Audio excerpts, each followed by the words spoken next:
Welcome back to Facts That Shape the World, where we dig into stories that, have a huge impact on how our world turned out. And, well, today we are tackling a figure who, well, his impact is undeniable. Genghis Khan. Hmm. Now, you've probably heard the name. I mean, who hasn't right out? Yeah. Conjures up maybe images of a fearsome warrior on horseback. Oh, yeah. And, you wouldn't be wrong, but there's so much more to his story. So we're going to uncover how this man born Temujin in the really unforgiving landscapes of Mongolia rose from basically obscurity to forge, the largest contiguous land empire in history. Yeah, it's It amazing. really is incredible. And to guide us through this journey, we have our expert ready to unpack and shed some light on this fascinating and very often misunderstood figure. So can you set the scene for us? Who was this man and where did his story even begin? Okay, so imagine, if you will, the, kind of rugged, windswept steppes of Mongolia in the 12th century, a world of nomadic tribes constantly vying for resources and dominance. Right, always fighting. Yeah, and that's where Temujin was born around 1162, and his early life, let me tell you, is anything but easy. Oh, I bet. His father, a tribal leader, was actually poisoned by rivals, leaving Temujin and his family to fend for themselves. They were abandoned by their own tribe. Wow. Just think about that, surviving in one of the harshest environments on Earth as a child with enemies all around. Yeah, that's rough. It's amazing. It's a testament to his resilience and resourcefulness that he not only survived, but he thrived. That's an incredible start to a life story. It's like something out of a movie. And those early hardships, they must have left a huge mark on him. How did those experiences shape the man who would eventually become Genghis Khan? They were absolutely formative, right? Those early years instilled in him a deep understanding of loyalty. After all, his family was all he had, and the importance of strategic alliances in a world where survival so often depended on who you could trust. But maybe most importantly, they forged in him an unyielding determination to survive, a drive that would fuel his ambition to unify the often warring Mongol tribes. So we see these seeds of leadership being planted even in his youth.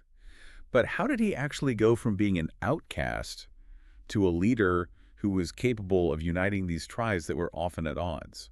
It was a very gradual and strategic climb to power, Okay. marked by really shrewd alliances and calculated victories.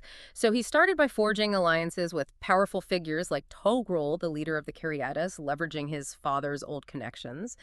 And he also formed a very deep bond, it's called, an Edaba.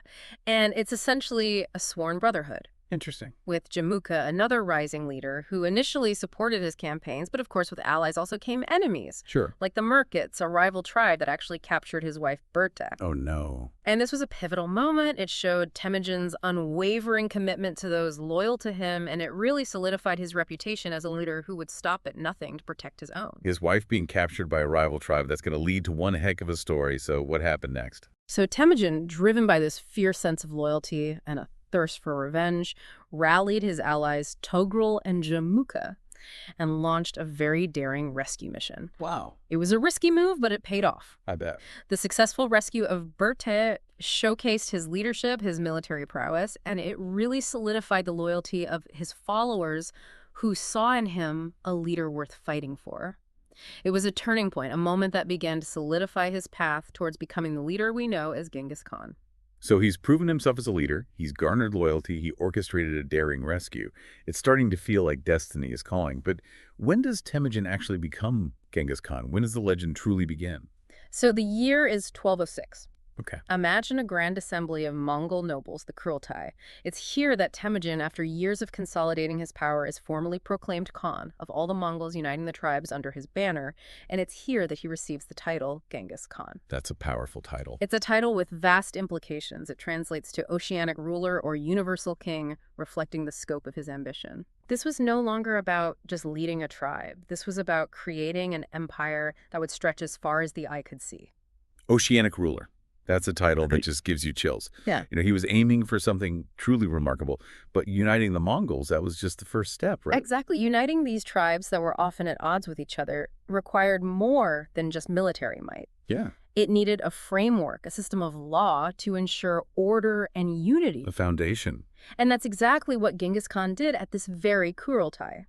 He instituted the Yasa, a comprehensive law code that was designed to govern this newly unified Mongol nation, and it covered everything from military organization and punishments to social conduct and religious tolerance. It was a very powerful tool for unifying these diverse tribes under a single banner. So he's not just a conqueror. He's a lawgiver. It's almost like he understood that true power doesn't just come from winning battles, but from building a system that could withstand the test of time. It's pretty impressive for a 13th century leader. But I'm guessing this is just the beginning of our story. The world was about to witness the full force of Genghis Khan's ambition and the unbelievable military machine he built. That's right. This is where the story really takes off, from unifying the Mongol tribes to conquering vast areas of Asia and beyond. That's what we'll pick up next time on Facts That Shaped the World. Join us as we delve into the conquests that would make Genghis Khan a legend. Welcome back to Facts That Shaped the World. Last time we left off with Genghis Khan, newly proclaimed leader of a unified Mongolia, ready to make his mark on the world. And he certainly did not disappoint. He was about to embark on a series of conquests that would, completely change the map of Eurasia and leave a legacy that, well, it echoes to this day. So where do we even begin with these conquests? What made his army so formidable? Well, you're right. His army was unlike anything the world had ever seen before. I mean, just imagine a force almost entirely made up of these highly skilled horseback archers, masters of mobility and precision. That sounds terrifying. Oh, it was these warriors honed by, a lifetime. On the steppes, they could cover vast distances, appearing seemingly out of nowhere and disappearing just as quickly, leaving their enemies, completely bewildered and demoralized. I can only imagine facing that on a battlefield. It would be terrifying. Yeah. But I'm guessing there was more to it than just speed and agility, right? What were some of the hallmarks of Genghis Khan's military strategy? Well, their tactics were as impressive as their mobility. Just imagine this vast sweeping encirclement maneuver. It was called the Nurge, and it was designed to trap and just completely overwhelm their enemies. Wow. And they were masters of deception, too. They would use feints and flanking maneuvers to lure their opponents into, carefully laid traps. Oh, wow. And they were really adaptable. They incorporated new technologies and strategies as they encountered different foes. Interesting. Like, for instance, when faced with the challenge of siege warfare, Genghis Khan wisely integrated Chinese engineers into his forces, learning from their expertise in siege weaponry and adapting it to his advantage. It sounds like a combination of brilliant tactics, adaptability, and, dare I say, a bit of psychological warfare. There's that reputation for ruthlessness that seems to follow Genghis Khan. Wherever he goes. Was that intentional? Absolutely. They deliberately cultivated a fearsome reputation, and stories of their brutality spread like wildfire, often preceding their arrival. The psychological edge often proved as effective as their arrows. Right. Imagine the terror that would grip a city knowing that the Mongols were on their way. I mean, the fear itself could sometimes lead to surrender without a fight. It's a chilling thought, but undeniably effective. So this military machine, powered by brilliant strategy, skilled warriors, and this, calculated aura of fear, is ready to roll. So where does this wave of conquest begin? What were some of their first major targets? Well, their gaze first turned towards the east, to the Xia and the powerful Jin dynasty in China. They swept through northern China, conquering cities, toppling dynasties, and by 1215 they had captured the Jin capital of Zhongdu, known today as Beijing. Wow. It was a resounding victory that really demonstrated the power and reach of the Mongol forces. Conquering a city like Beijing, Yeah. that's a statement to the world.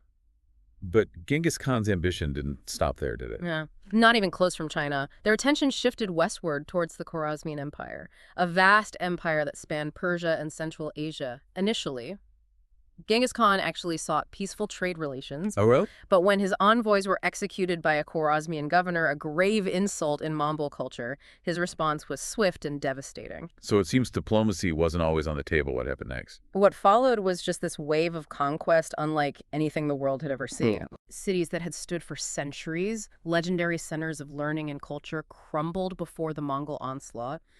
Bukhara, Samarkand, Merv, all fell, leaving just a trail of destruction in their wake. It was a brutal campaign, a display of power that sent a very clear message: do not underestimate the wrath of Genghis Khan.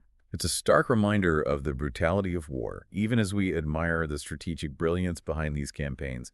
Where did the Mongol armies go from there? Was there any stopping them? Well, by 1225, the Mongol Empire stretched from the Pacific Ocean to the Caspian Sea, an empire built in just a few years, a testament to the effectiveness of their military machine.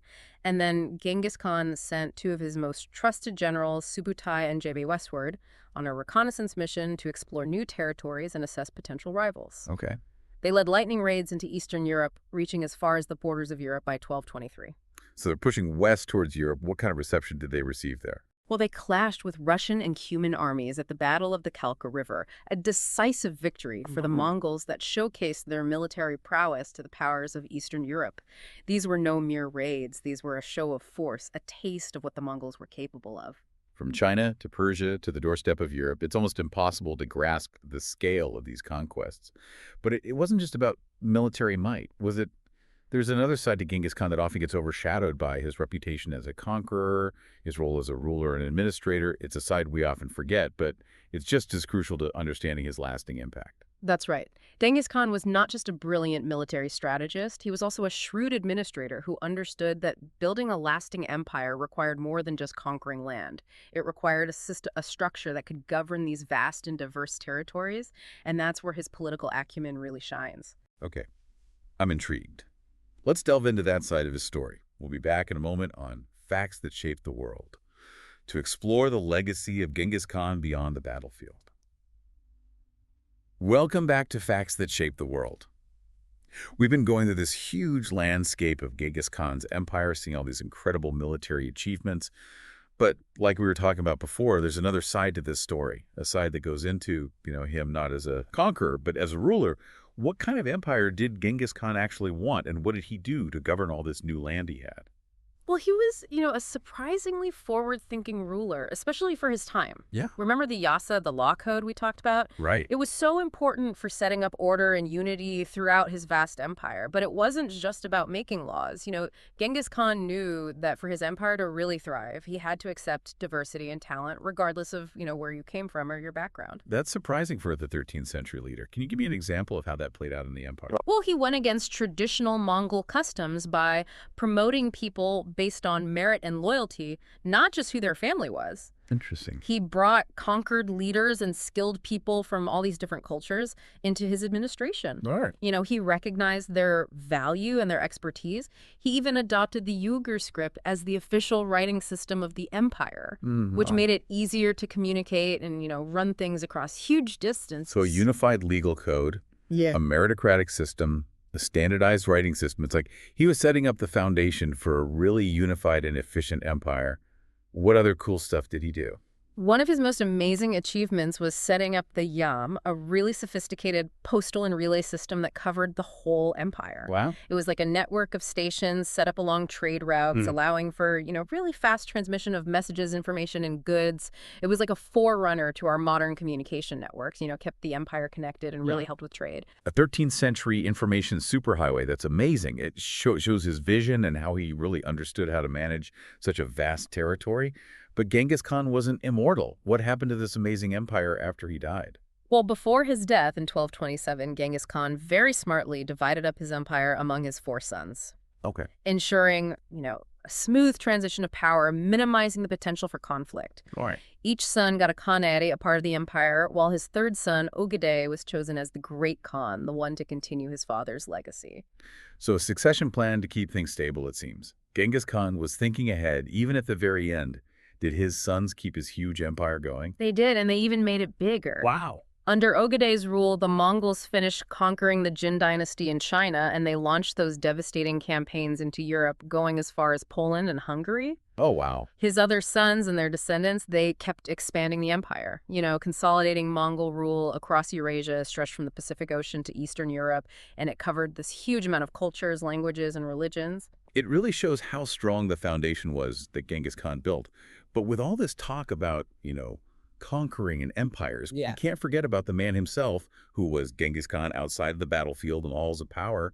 How do you reconcile the brilliant strategist and empire builder with all the stories of brutality and destruction that seem to always come with his name? Well, it's a question that keeps historians up at night. I bet. Beyond, the history books, there are all these legends and stories that paint a more, well-rounded picture of this complex figure. Some stories highlight his generosity and how he was willing to show mercy to those who surrendered to his rule. Others show him as a cunning strategist, a man driven by this vision of unifying the world under Mongol rule. So a mix of good and bad, a figure both revered and feared. What about his spiritual beliefs? It seems like they played a pretty big role in his life and his conquests. Well, Genghis Khan really believed in Tengri, the eternal blue sky, the top god of the Mongols. He saw his victories as signs that Tengri favored him, and he believed he was destined to rule the world. And this belief in his divine right to rule was a powerful motivator for him and all his followers. A sense of destiny fueled by spiritual conviction that adds another layer to his story. But even the biggest empires eventually fall apart, would eventually cause the Mongol Empire to decline. Well, ironically, the size of the empire, which was its strength, also became a problem. Keeping control over such a diverse and, geographically spread out territory was really tough. Right. Internal divisions popped up among the Khanates, and the empire slowly broke up into smaller, independent parts. And by the 14th century, the Mongol Empire as a single unit didn't exist anymore. So even the greatest empires can't stand the test of time. But Genghis Khan's legacy goes way beyond the rise and fall of his empire, doesn't it? Absolutely. His impact on world history is undeniable. He changed the political landscape of Eurasia, he made trade and cultural exchange easier between East and West, and he left a lasting mark on military strategy and leadership. It's a legacy with both achievements and controversies. He's a figure that still makes people debate and feel awe even centuries after his death. And that's the cool thing about history, right?